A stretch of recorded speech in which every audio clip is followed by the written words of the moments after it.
மாமி வாசல்ல வெயிட் பண்ணிட்டு இருக்கேன். கேஷோட வரையலா? வாடா. சாமா கேபிள் டிவி மாசம் பிறந்துட கூடாது நோக்கு. இந்தா 100 rupees. 100 rupees. அது சாமா கேபிள் டிவியா இருந்தப்போ, இப்போ சாமா cable network technology development. So 300 rupees. 300 rupees too much டா. என்ன மாமி நீங்களே பேரம் பேசுறேன்? மாமி ஐஸ்வர்யா ராய் போட்டு குளிக்கிற சோப்பு தானே போட்டு குளிக்கிறேன். அது நோக்கு எப்படி தெரியும்? குளிக்கும் போது எட்டி பார்த்தேன்.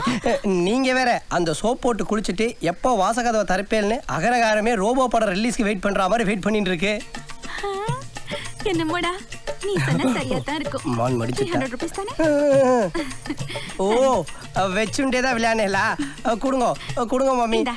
ராசியான இடத்துல இருந்து வந்திருக்கு. முந்திரி கொட்டை மாமா இவன் காரியத்தை கெடுத்துருவானே. மாமி நேரம் ஆயிட்டு கொடுங்க. நிறைய விடுங்க மாமி. இப்ப எதுக்கு அவனுக்கு 300 rupees கொடுக்குற? மாமா காசு வாங்குற வரைக்கும் சட்ட சாத்தின்னு இருக்கேல. நீ போன வருஷம் 100 rupees தானே வாங்கின. இப்ப எதுக்கு 300 rupees வாங்குற?